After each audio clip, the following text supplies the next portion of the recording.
You want a Tesla? Okay. How much is a Tesla? 100 grand. Let's find something that's going to generate that kind of cash flow.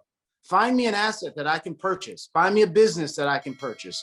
Find me something that I don't have to trade my time for money, that I can purchase, that will provide you with the cash flow so that you can have your Tesla or your Mercedes-Benz truck or whatever it is. Just find me that asset.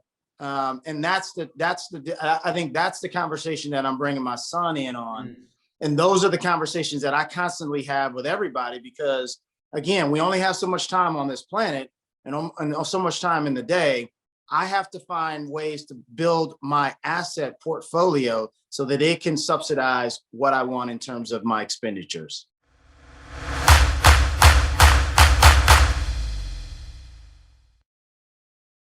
All right, Carl, topic of the day, man. We're going to talk about money. Why? You know this, I know this. If you don't talk about it, you don't get it, right? Where energy flows, where attention goes, energy flows, right? And so we got to give attention to the money conversation today. And I know you're passionate about this subject. Yeah. Talk about that, man, and go back to your upbringing about the scarcity mindset versus abundance mindset, talking about it versus not talking about it. Yeah, man. No, and I appreciate again you having me on. I just think like there's two separate communities, right? And so when I was growing up, I grew up in Detroit, and it was a diverse group of people, and I'm very comfortable in being in the mainstream in the hood, and I'm very comfortable in being in the country club. And what I've noticed is when I go to volunteer in an inner city gym, or I'm playing ball, no one's talking about money, right? The conversation doesn't happen. And if it does happen, we're talking about the scarcity of money, right? But on the flip side, I go to the country club and I'm playing around a golf with some wealthy individuals, or we're at the university club and we're talking about whatever. The money conversation always comes up, and the conversation is always centered around net worth, balance sheet, income streams, assets versus liabilities. These are the conversations that the wealthy are having, where the people that don't have money don't have these conversations. And just like you said, if you're not talking about it, if you're not bringing that up into a conversation, you won't have it. You won't get it because you won't know how to get it and how to keep it.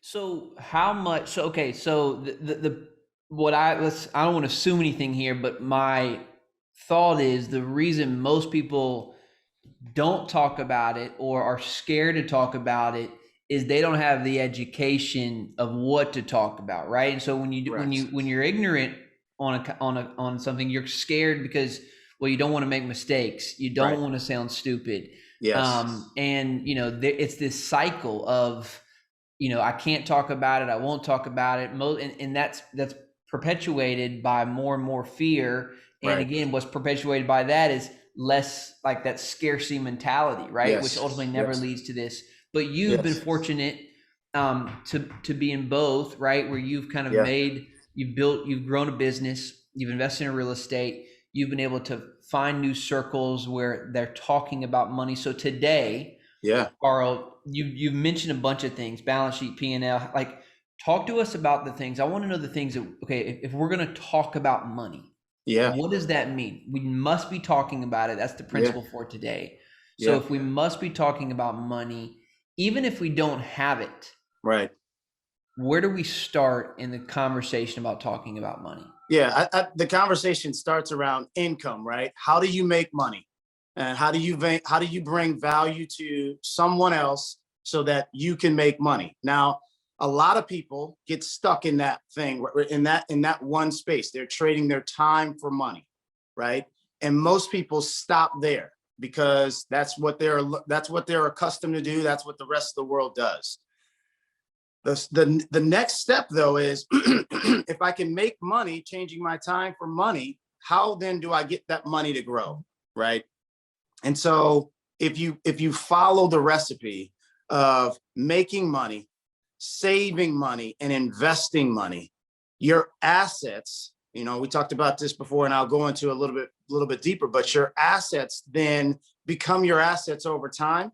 And the eighth wonder of the world is compounding interest, right? And if you have done this for a long period of time, like I have, 15 years later, my assets will outperform my income, right? And I make a lot of money from an income perspective. I still trade my time for income, but I make a lot of money on my assets in real estate, in the market, in businesses that are growing. Those are assets that I don't have to trade any of my time for, and I'm still making money on those assets. That is financial freedom. Yeah, that's excellent, man. So the first piece, just to go back, is you got to figure out how to make it, right? Yeah. And to make enough where what you're saying is where make enough where you can save. If you don't know yet how to trade time, like if you don't know how to stop trading time for money, then you need to be at least figuring out ways that you can make enough money to start putting Right. chunks to the side. Yeah, yeah. Well, but just so you know, right? There's people who are making the same amount of money, right? Let's just say, 100 grand or 10 grand a month you're making, right? I know people who are making 10 grand a month that have done the recipe and now are 40 years old and are rich. And I know people who are making 100 grand or 100 grand or 10 grand a month that are poor because they went out and they looked good. They bought the new car. They bought all these liabilities. They went out and have a good time. Once you go out and you have a good time with your buddies, that's no longer, you don't have it anymore, right? So my guys who made 100 grand and went out and bought assets, those assets still live. Those assets are still there and now are generating and compounding on themselves. Define and an that's asset. the difference. Define an asset, Carl. So an asset is something that adds to your bank account, right? So an example of an asset would be a rental portfolio. I can go out and buy a house, rent it to you, and cash flow comes in every month because of that income. Stock portfolio is an asset. Money in your bank is an asset. Your savings account is an asset. Your 401k is an asset. Your 403b is an asset. A liability is everything that takes money out of your bank account. Anything you're paying for, your car payment, your credit cards payment, your house, and that's a picky topic, but I believe your house payment is a liability. Doesn't add anything into your pocketbook. And those are two things that my 6-year-old son knows now. Because I'm bringing him into the conversation early, and we're having these conversations about money. So let's go into your house for a minute, Carl. Yeah. If you'll take us in, man, to your family, what are those conversations right now with your 6-year-old you're having about money, teaching him about these pieces? Because if a 6-year-old can understand it, then anyone watching this video can probably begin to have the conversation, right? So. Yeah. What are the things you and your 6-year-old are talking about with money? So I bring him into the conversation of how much money I make, right? How much money comes into to the household from an income perspective and from an asset perspective. Then I'm bringing him into the conversation of expenses, right? Do we go take a vacation to Maui and fly private and spend 30 grand? Or do we go take a vacation to Ensenada or Mexico and spend 5 grand? The difference is, what will be the difference, right? Maui, great. Ensenada, great. I mean, like, what would be the difference? But the difference is from an income, from a money perspective, is $25,000. That $25,000, I can go and purchase something and then have that for the rest of my life if I want to. So an example would be, I bought a house that I said, this particular house, Grant, is going to be your income to subsidize your college expenses, right? So hopefully you get a full ride to someplace because you're a tremendous athlete like your dad. Just kidding. But if you don't get a scholarship, you'll still need to have books. You'll still need to, have food. You'll still need to have all of these other things that are expenses when you're in college. The cash flow from the house that I bought months ago will subsidize that, right? So the cash flow throws up about $500 a month. That will be his, and I will assign that house to him when he goes to college, when he's 18, and then he will then have that $500 cash flow to offset his expenses. Now, the difference is, do we go to Maui? Do we go to Ensenada? Those are the decisions that I'm bringing my 6-year-old in on whether or not we're spending, $30,000 for a vacation or $5,000 for a vacation. I think you helped unravel something for me too. I was just having this conversation with my brother. I'm a saver, he's a spender, but we're both doing well. But he has a boat and he has different things. And I asked him, I said, hey man, how do you? It's hard for me to spend anything, I just want to save it all. And I feel like he does a good job of enjoying things. I feel like what you just said really helped me, because it's not that you don't want to enjoy life or take your family to a vacation, but it is the conversation of, hey, what could we do that would still be fun, that would still be a great experience, but still have in mind the difference of Ensenada would still be great. We're still going, taking a vacation. We're still getting away. We're still going to the beach. We're still drinking margaritas. Yep. But maybe we could save 25 grand and not go international and take that and put that away. So 20 years from now, that passive cash flow could pay for us to go to Maui. Yes. And listen, man, I like the nice things, just like anybody else. I mean, I have, expensive watches. I have an expensive cars. But before I'm 41, before I bought my first expensive car, I had my asset pay for that expensive car. So the investment that I did, call it 10 years ago, paid for my expensive car. And I tell this to my wife all the time, and she's a saver too. So that we get along on this topic very well. But I tell her this all the time. Hey, what do you want to buy? Oh, you want a Tesla? Okay. How much is a Tesla? 100 grand? Let's find something that's going to generate that kind of cash flow. Find me an asset that I can purchase. Find me a business that I can purchase. Find me something that I don't have to trade my time for money, that I can purchase, that will provide you with the cash flow so that you can have your Tesla or your Mercedes-Benz truck or whatever it is. Just find me that asset. And I think that's the conversation that I'm bringing my son in on. And those are the conversations that I constantly have with everybody, because again, we only have so much time on this planet and so much time in the day.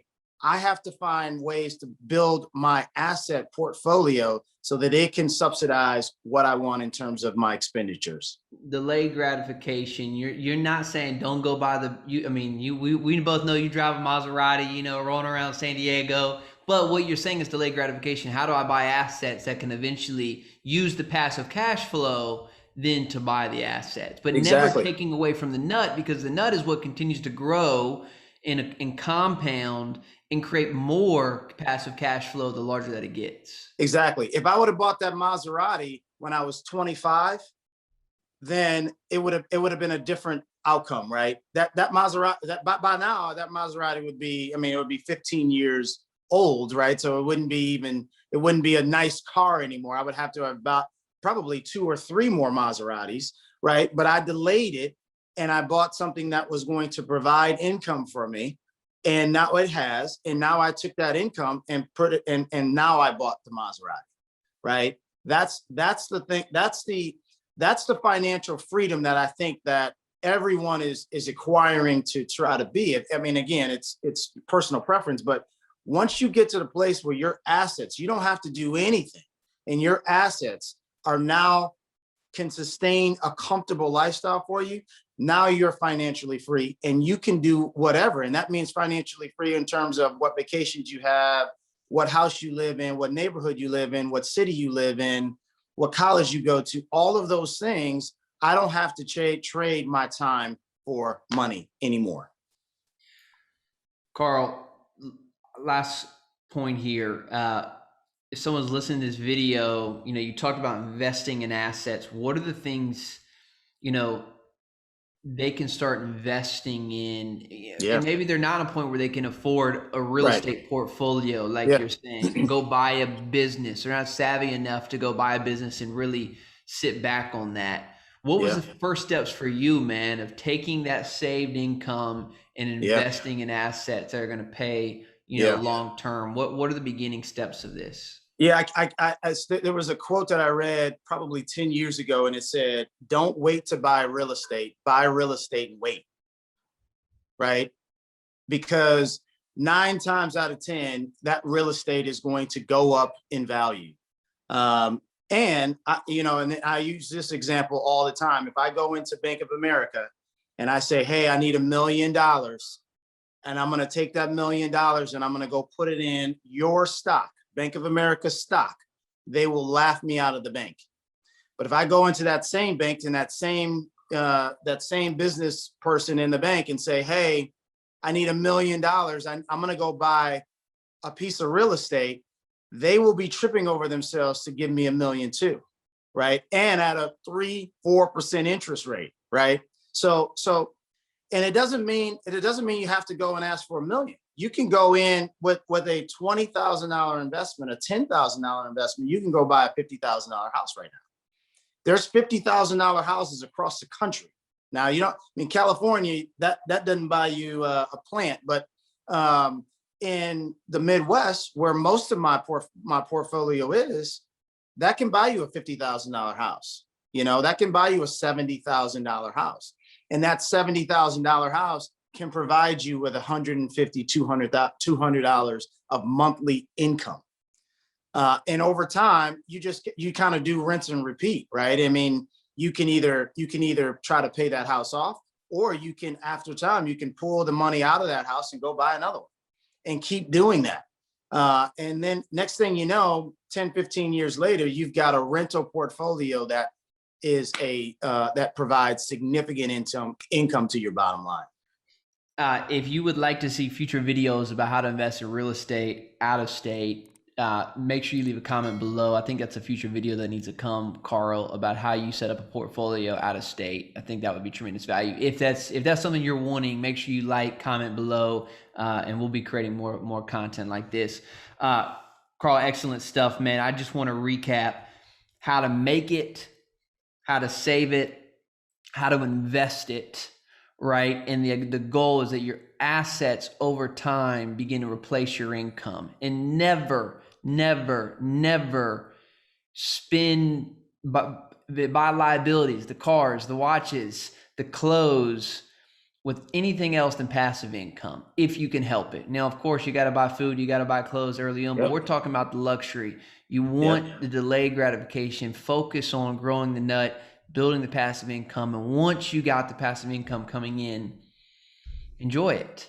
But it takes some delayed gratification. This is excellent, man. Yeah, man. I think we all wish we had a Carl as a dad to be doing this, man. I don't know, man. The conversations around the dinner table are a little dry.